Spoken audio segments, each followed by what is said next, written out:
Hi, I'm Jasmine Chabria. I'm a speaker and a trainer in areas of personal development, motivation, and team building, especially team building through improv comedy. So I want to tell you what is exactly team building through improv comedy and how it helps your people. How do we go about it, right? So first things first, improv comedy is nothing like stand-up comedy. Improv comedy is an art form meant to create connective laughter between your employees. So there are a set of science-backed exercises, and all are meant to meet two purposes. Number one, create deeper, meaningful connections, help your people bond way better. And second, help them unwind. So it's the perfect combination for leveling up in terms of your connections with your teammates, with your colleagues, and loosening up or loosening down, right? Now, how does this happen? How does a corporate workshop, which is about team building through improv comedy, happen? Now, one workshop can be either 60 minutes long, 90 minutes long, 120 minutes long, or once actually worked with a bunch of really, really busy CEOs, everyone at very senior position, and they had only 45 minutes in hand. So we went ahead with a 45-minute session.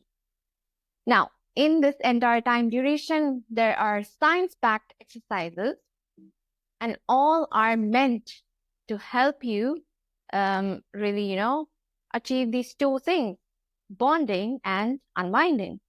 So I'll give you examples of 4 exercises. My favorite ones, there are 100 plus exercises, and let's see how they help your people. Okay, so there's an exercise called choose your SM, choose your sound and movement. The moment people enter a room, everybody carries a lot of identity, right? It's either your professional designation, your role in your personal life. You might be a husband, a wife, a son, a CEO, a data analyst, so many things. But you replace that identity with one sound and one movement. Say, huh. And the rest of the 60 minutes or 90 minutes, this huh is your identity, whatever you choose. And similarly, all your colleagues have also created an improvised identity, and you remember that new identity and actually address them with that identity, not their name.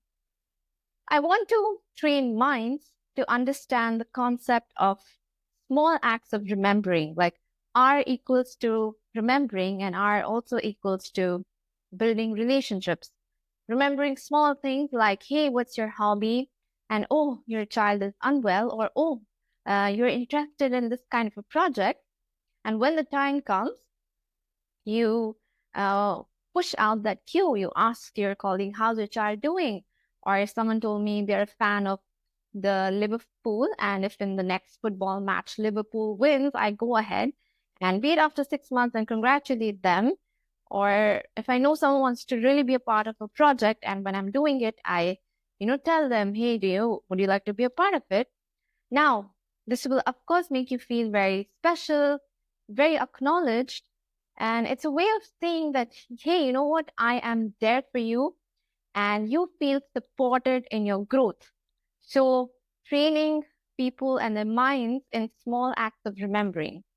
There's one other exercise called, okay, before I tell you about that, can you think of something that is green in color and rectangular? Say you said Scotch-Brite. So the next exercise is called Chef, there is a Scotch-Brite in my soup. Now, all of you, imagine you all are chefs in a restaurant and convince me with all your heart, with all your togetherness as to why you put a Scotch-Brite in my soup very intentionally.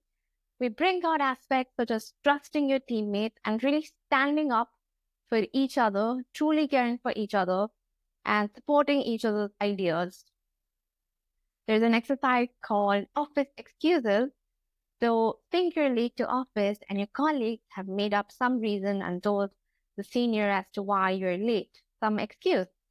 Now, when you finally face your senior is like, okay, so why were you late? And you need to match the excuse your colleagues have given, right? So they will signal you only through non-verbal actions and gestures, and you need to pick up the cues, and you will, and you'll say the same excuse spot on. I'll be training you how you develop your active listening skills, not just listening in terms of verbally, but non-verbally. So the better your active listening skills with your colleagues, the smoother is the conversation, and the smoother is the conversation, the smoother you reach your team goals. And there's one amazing exercise called uncommon commonalities, where you club up with your team and you discuss things that are common but really uncommon in the outside world. So not things like, oh, both of us are from Delhi, or both of us love sushi, or both of us love the IT sector, not things like that. But, once a team came up with this thing that we love overhearing people's conversations in a restaurant, okay? Something little uncommon, something creative, right? Because sometimes just one uncommon commonality can really glue up a bond. And we have exercises that train your mind to work from a place of agreement. It's called the principle of yes and in improv comedy, where you show agreement towards your colleagues, so they are more encouraged to speak up new ideas. You have a sense of agreement towards it. Agreement toward, sudden, unexpected things happening at work. It happens. Certain projects failing.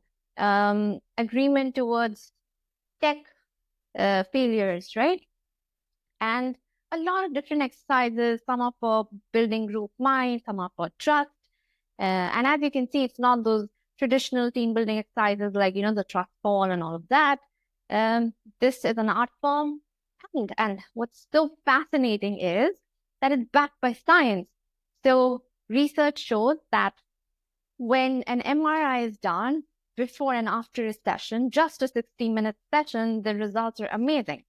Before the session, there are areas in your brain, in your prefrontal cortex, that are active, areas that are all about judgment, judgment of self, judgment of others. But after one single session, there are areas in your prefrontal cortex that glow.